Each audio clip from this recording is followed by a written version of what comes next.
그동안 R&D 연구 환경에 많은 변화가 있었었는데요. 2021년 국가연구개발 사업에는 어떤 변화가 있었을까요?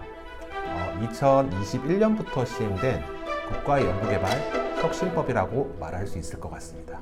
연구과제 수행에도 시간이 부족한 상황에서 별도로 시간을 내서 공부한다는 것도 아마 많은 부담이 되실 거고요.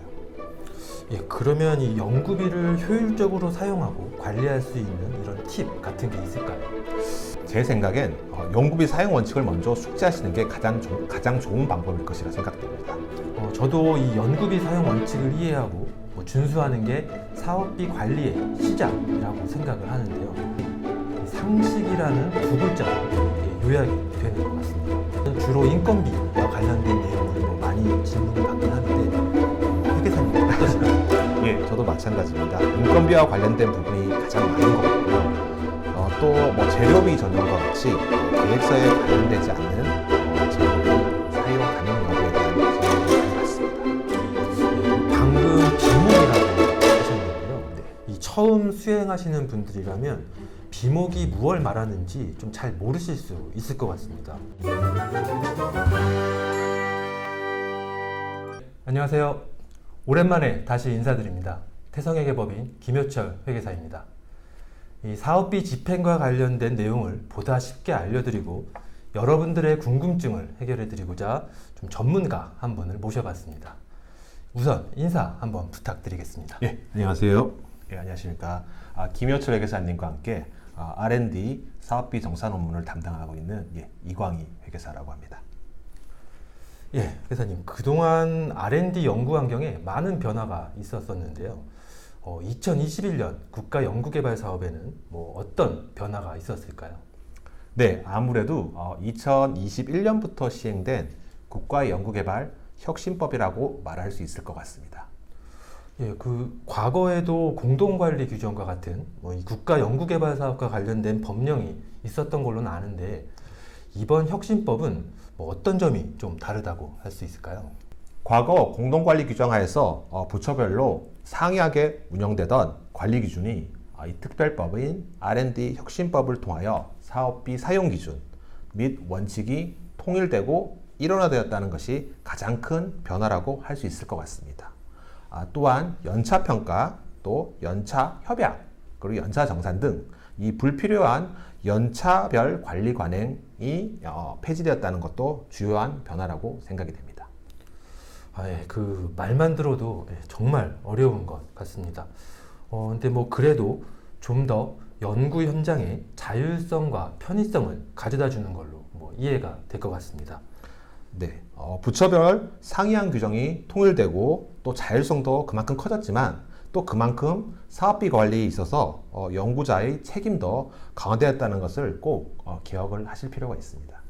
예, 그러면 이 혁신법 시행에 따른 연구개발비 사용 기준을 이해하는 것이 무엇보다 중요해졌다고 생각이 드네요. 네, 맞습니다. 예.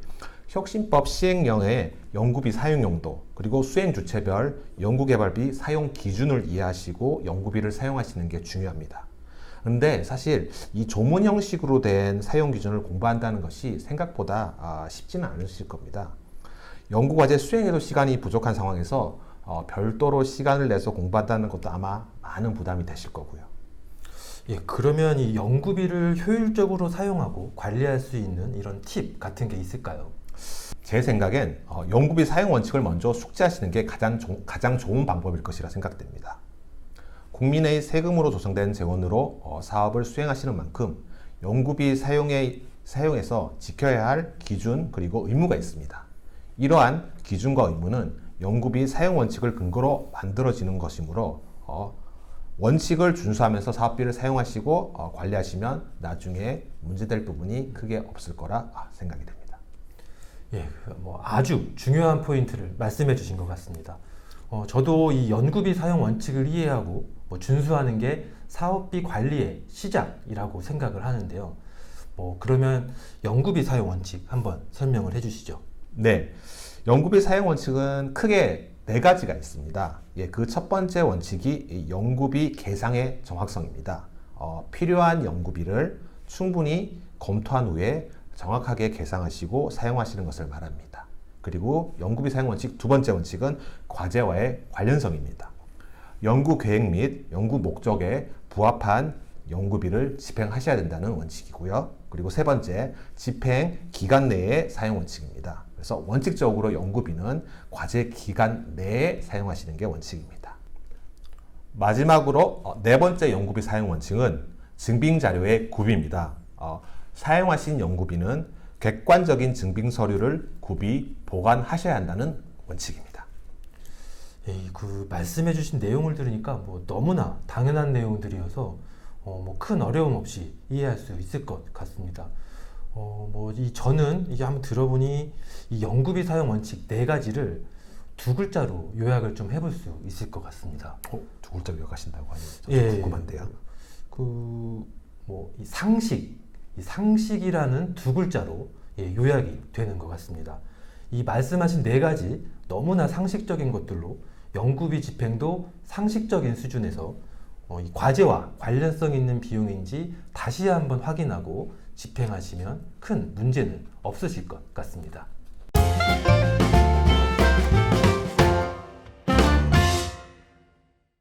네, 이렇게 당연한 연구비 사용 원칙이 있기는 하지만 그래도 정부 R&D 사업을 처음 수행하거나 경험이 많지 않은 담당자들은 연구비 사용에 많은 어려움을 느끼는 것 같습니다.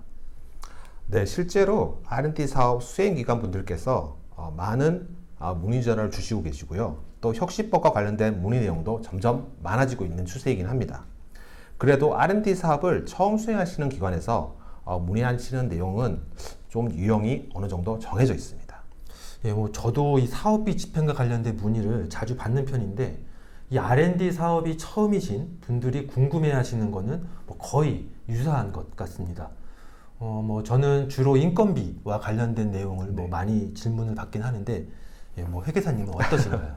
예, 저도 마찬가지입니다. 인건비와 관련된 부분이 가장 많은 것 같고요. 또 재료비 전형과 같이 계획서에 반영되지 않는 재료비 사용 가능 여부에 대한 질문도 많이 받습니다.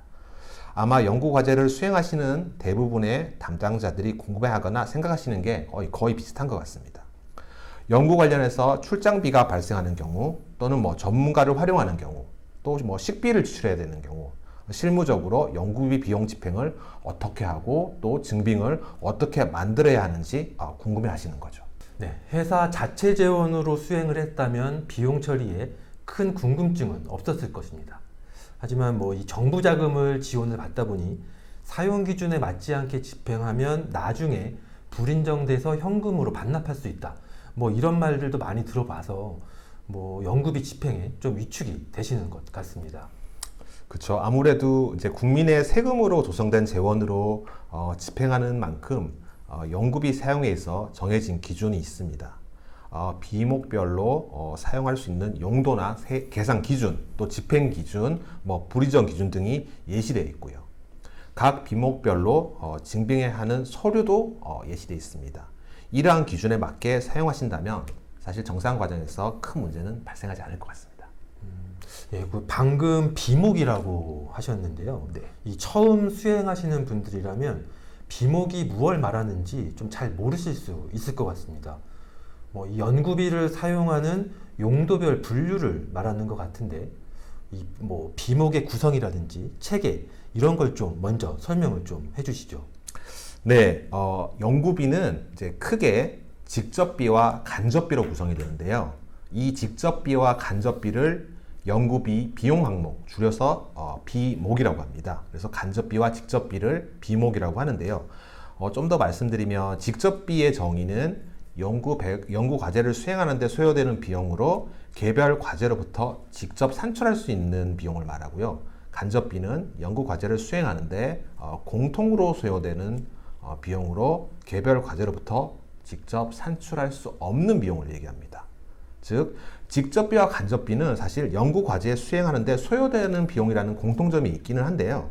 다만 직접비는 개별 과제에만 소요되기 때문에 개별 과제에서 소요되는 비용을 산출할 수 있으나 간접비는 다른 과제와 공통으로 소요가 되기 때문에 개별 과제의 소요 비용을 직접 산출할 수 없다는 차이점이 있습니다. 비목에 대해서 좀 말씀을 드렸고요. 한편 직접비와 간접비, 즉 비목은 또 사용할 수 있는 항목이 규정되어 있는데요. 이를 세부비목, 비목의 세부비목이라고 하고요. 줄여서 세목이라고 합니다. 국가연구개발혁신법에서는 이를 항목이라고 규정을 하고 있고요. 어쨌든 직접비의 세목 또는 항목이라 한다면 인건비, 학생인건비, 연구시설 장비비, 연구재료비, 연구활동비, 연구수당, 위탁 연구개발비 등의 항목으로 세목으로 사용이 가능하고요. 간접비는 인력지원비, 연구지원비, 그리고 성과활용지원비 등의 항목, 세목으로 사용이 가능하십니다. 또 각 항목, 세목별로도 사용 용도 또한 규정이 되어 있는데요. 이러한 사용 용도를 세세목이라고 합니다. 예를 들어 연구재료비의 사용 용도는 첫 번째 연구재료 구입비, 두 번째 연구개발과제 관리비, 세 번째 연구재료 제작비로 구성됩니다. 요약을 하자면 연구비는 비목, 세목, 세세목의 체계로 구성이 되어 있고요. 연구개발혁신법에서는 이를 비목, 항목, 사용 용도라고 규정을 하고 있습니다. 어쨌든 이러한 연구비 사용 기준도 이러한 비목별로 계상, 집행기준 그리고 증빙 자료 등을 정하고 있습니다. 네, 저도 좀 헷갈렸던 이 비목, 세목, 세세목 그리고 뭐 항목, 사용 용도 이런 부분을 좀 너무 명확하게 잘 설명을 좀 해주신 것 같습니다. 감사합니다.